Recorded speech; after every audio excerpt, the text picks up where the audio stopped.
Obrigado. Laura, você tem que mostrar agora que você está com a sua leitura da econométrica atualizada ou você não vai convergir. Bom, gente, eu primeiro vou acentuar as concordâncias, porque eu acho que esse é o momento que, enfim, espero que todos queiram.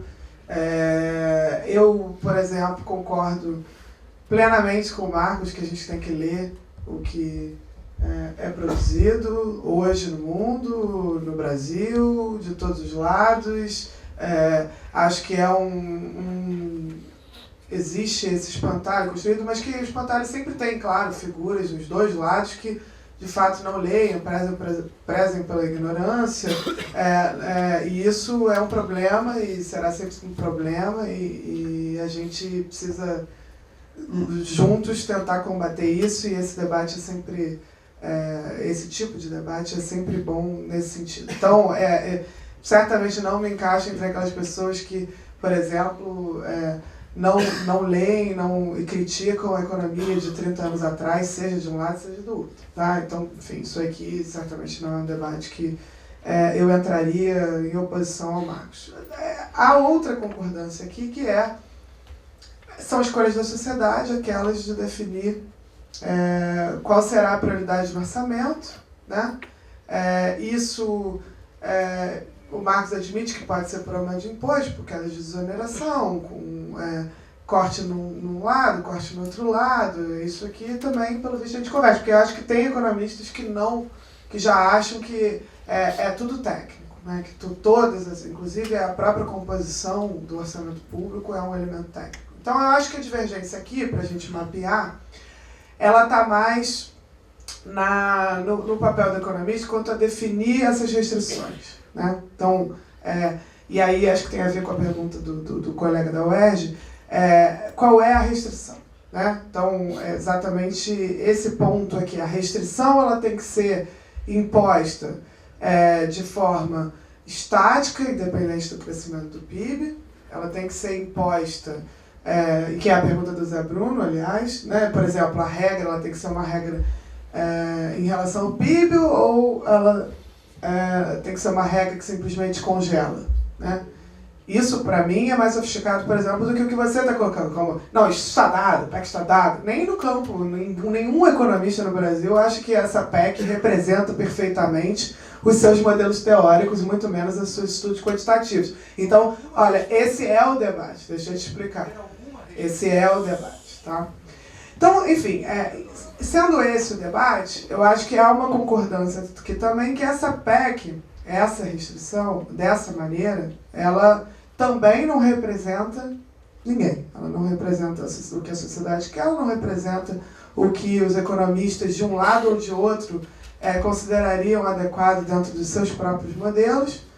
Ela não representa, ela não ajuda em nada nessa disputa sobre o que será o ganho de receita versus o que será o corte de despesa. Ela não corrige um problema nem de curto prazo, nem de longo prazo, seja do ponto de vista do quadro fiscal, seja do ponto de vista do crescimento, e eu acho que não há divergência aqui, pelo menos eu não vi o Marcos defender que a PEC corrigiria o problema fiscal. Ele defendeu a reforma da Previdência, defendeu outras medidas de reforma micro, mas não vi aqui uma defesa de que essa regra faria o trabalho de resolver o problema fiscal ou de resolver um problema de crescimento.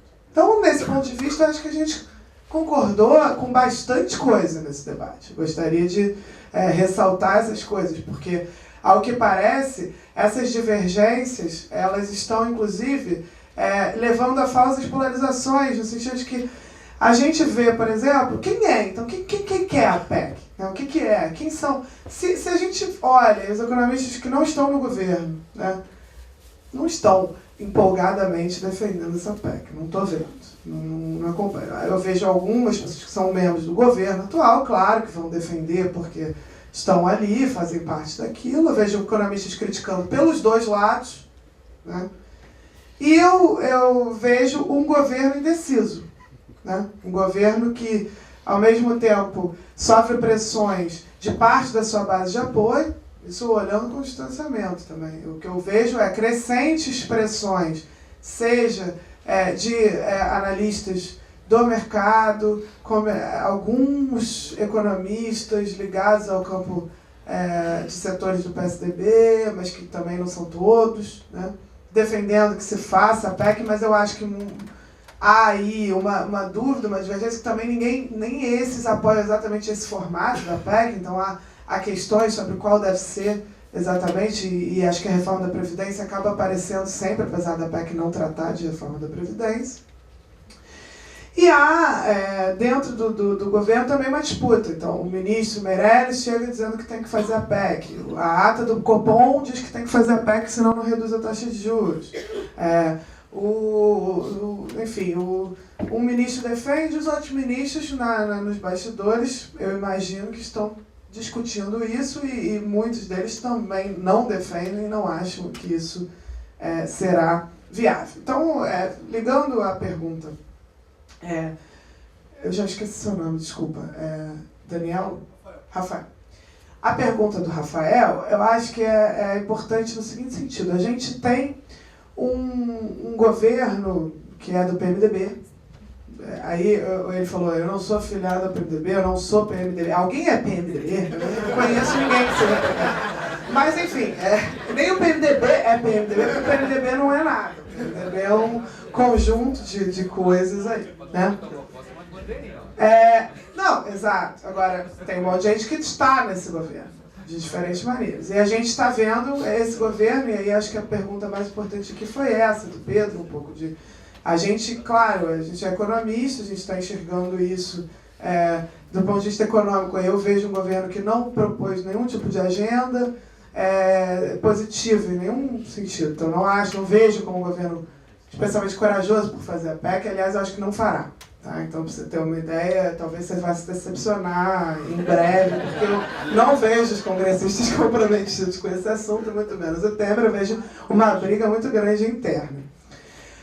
Mas dentro dessa briga, a gente precisa voltar, a discutir saída para a crise, porque eu acho que essas coisas ficam tomando o debate. Por um lado, eu dou razão ao Rafael, que é o seguinte, é muito importante a gente resistir contra a PEC 241, ou o que quer que seja, ou medidas impostas sem debate, coisas que não têm racionalidade econômica sob nenhum critério. É muito importante que haja essa resistência, mas eu acho que mais importante ainda, de fato, essa discussão que o Marcos levantou, mas e que eu hoje não fiz, porque fiz na quarta-feira e hoje achei que o tema era PEC, então eu sou obediente, a pessoa me convida para falar de PEC, eu venho aqui, eu sempre falo de PEC. Mas eu também acho fundamental a gente discutir saída para a crise.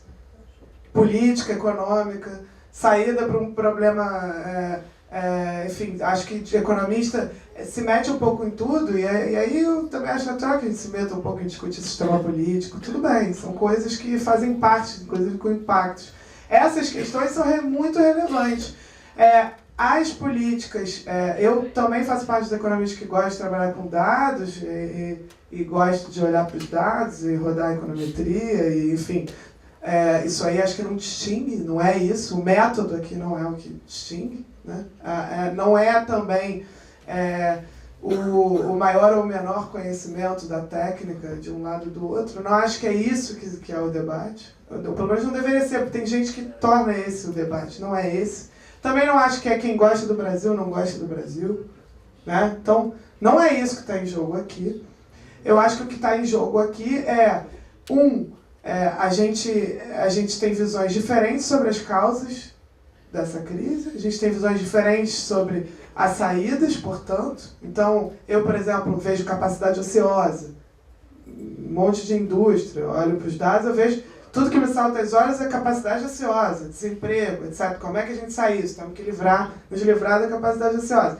O Marcos olha para os dados e vê um problema de produtividade de trabalho. Eu já acho que o problema de produtividade de trabalho é um problema de consequência da capacidade ociosa e, por sua vez, da falta de investimento. Então, a gente, com os mesmos dados, faz leituras diferentes a partir da nossa interpretação dessas evidências empíricas, né? Então, o que é a causa? É a dívida pública a causa dos juros altos ou é o juros altos que é a causa da dívida pública alta?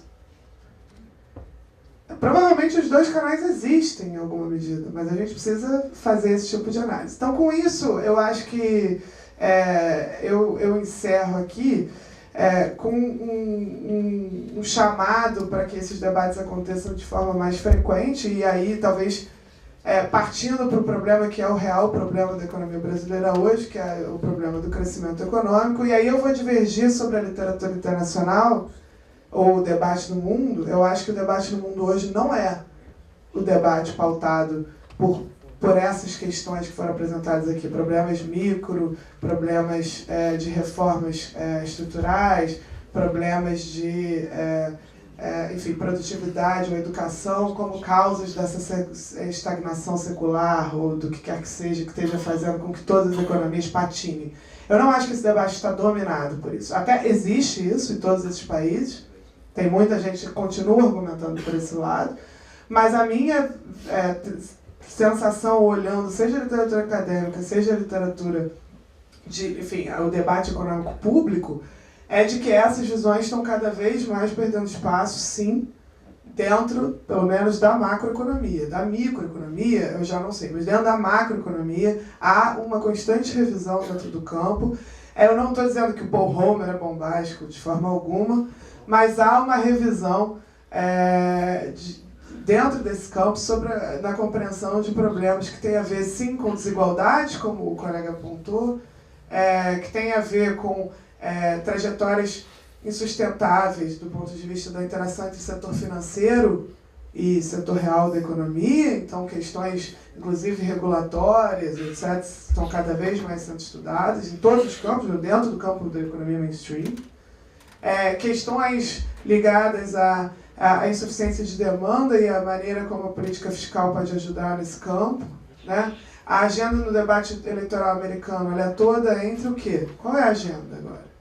Ninguém está ali falando sobre globalização, produtividade, etc. Tem um fascista de um lado defendendo o fim da globalização, protecionismo e, ao mesmo tempo, expulsar imigrantes, etc, etc. E, de um outro lado, você teve um debate grande com uma plataforma que se criou a partir daí, com discussões entre Bernie Sanders e Hillary Clinton. A Hillary Clinton incorporou boa parte da agenda do Bernie Sanders no que ela diz que será a agenda dela. Também não sei se será, né? Caso seja eleita. Mas essa discussão ali dentro tornou a plataforma uma plataforma de quê? Uma plataforma sobre investimento em infraestrutura, uma plataforma sobre tributar progressivamente, enfim, tributar, repatriar, etc. Tributar progressivamente e investir para ver se sai dessa crise ou retoma uma economia mais razoável. Aí a gente aqui não tem esse momento, né?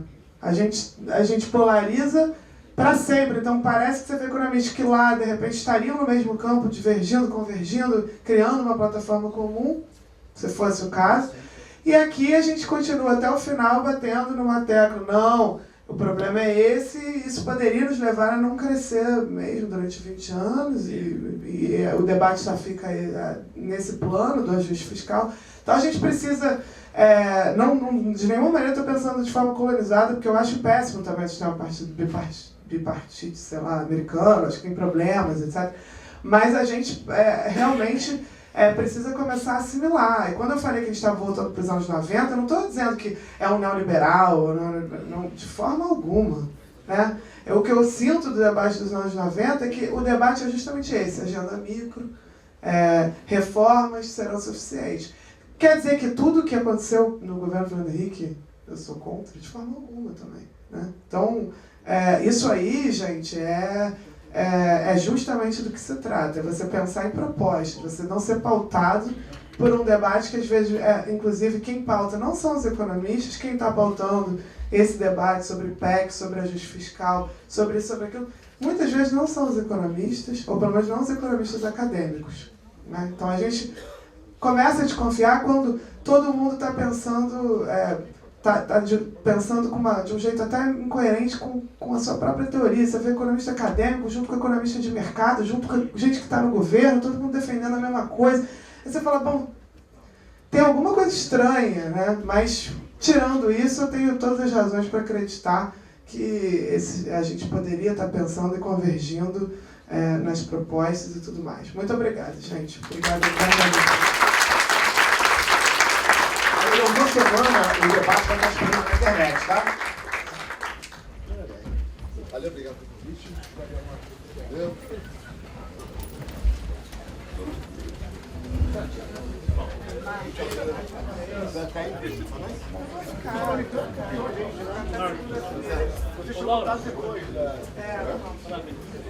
Vamos lá.